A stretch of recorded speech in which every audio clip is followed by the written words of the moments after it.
తెలుగువారి ఉనికి కోసం పొట్టి శ్రీరాములు ప్రాణ త్యాగం చేశారని AP deputy CM Pawan Kalyan అన్నారు. భాషా ప్రయుక్త రాష్ట్రాలను ఏర్పాటు ఆనాడు జాతీయ నాయకత్వం వ్యతిరేకించిందన్నారు. పొట్టి శ్రీరాములు వర్ధంతి సందర్భంగా విజయవాడలోని ఆయన విగ్రహానికి పూలమాల వేసి ఘనంగా నివాళులర్పించారు.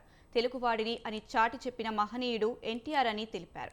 చంద్రబాబు 2047 విజన్ ద్వారా కుల మతాలకు అతీతంగా అభివృద్ధి చెందుతారని తెలిపారు. విజన్ 2047ను విమర్శించే వాళ్ళు 2020 విజన్ను గుర్తు చేసుకోవాలని సూచించారు. హైదరాబాద్లో రాళ్లు రప్పలు ఉన్న ప్రాంతాలు ఇప్పుడు ఎలా ఉన్నాయో చూడాలన్నారు. తప్పకుండా ఏపీ అన్ని విధాలా అభివృద్ధి చెందుతుందని పవన్ చెప్పారు.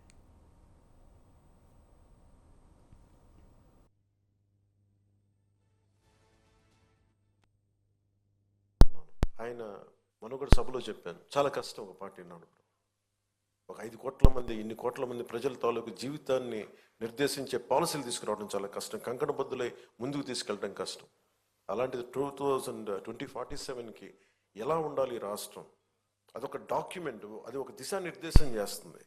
ఇలాంటి అవకాశాలు ఉన్నాయి, ఎంత పెట్టుబడి పెట్టబోతున్నాం, లేదంటే మనం నేచర్ ఫార్మింగ్ ప్రకృతి వ్యవసాయం చేస్తున్నాం, లేదంటే ఇన్ని ఉద్యోగాలు కల్పించబోతున్నాం, లేదంటే ఇలాంటి మన టూరిజంలో ఇలాంటి ఆలోచనలు ఉన్నాయి. ఇవన్నీ ఏం చెప్తున్నాయి అంటే ఎవరైనా అందిపుచ్చుకోవచ్చని. విజన్ 2020 ఏంటి అర్థం లేదనేది అందరికీ కనిపిస్తే వాళ్ళు మహానాయకులు ఎందుకు అవుతారు? ఆయనకి కనిపించింది రాళ్లలో రప్పలో ఒక మహానగరాన్ని, సైబరాబాద్ వచ్చింది, దానిలో కొన్ని లక్షల మంది. మన రాష్ట్ర విభజనకి సర్ప్లస్ బడ్జెట్ వచ్చేంత స్థాయికి ఒక క్యాపిటల్ పట్టుకుంది. అలాంటిది ఆయన మళ్ళీ ఈ 24 కూర్చొని రేయింబవళ్ళు కష్టపడి అందరి సలహాలు సూచనలు తీసుకొని 2047 విజన్ డాక్యుమెంట్ని తీసుకెళ్ళి అది సంపూర్ణంగా మనందరం చెయ్య కలిపి కులాలకి, మతాలకి, ప్రాంతాలకి అతీతంగా తీసుకెళ్తే అది $2.2 ట్రిలియన్ ఎకానమీగా అది ముందుకెళ్తే ఆ రోజు పొట్టి శ్రీరాములు గారికి సాధించిన ఆయన బలిదానానికి నిజంగా నివాళి ఏర్పాటు చేసినట్టు అవుతుంది.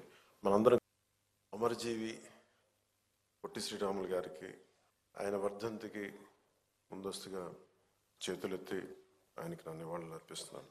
కంటిన్యూటీ ఆఫ్ మెమరీ చాలా అవసరం. మన తాతలు ముత్తాతలకు కూడా మనం ఎందుకు పితృదేవతలు అని చెప్పి మనం పిండం పెడతామంటే ఎవరి వల్ల అయితే మనం వచ్చాం వాళ్ళు మర్చిపోకూడదని చెప్పి.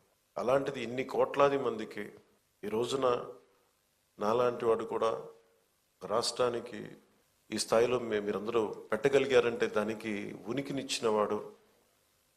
50 రోజుల పైన అన్నపానీయాలు లేకుండా కడుపు మలమల మాడిపోతూ పేగులు యాసిడ్ పేగుల్లోంచి వస్తూ ఉంటే మంటలు మండిపోతూ ఉంటే దానికి ఏమి చేయాలో తెలియక ఒక మట్టి తీసుకొని, బంకమట్టి తీసుకొని ఒక బట్టగా రాసి దాన్ని తడిపి పొట్టకి చుట్టుకొని మహాక్షోభ అనిపించిన మహానుభావుడే.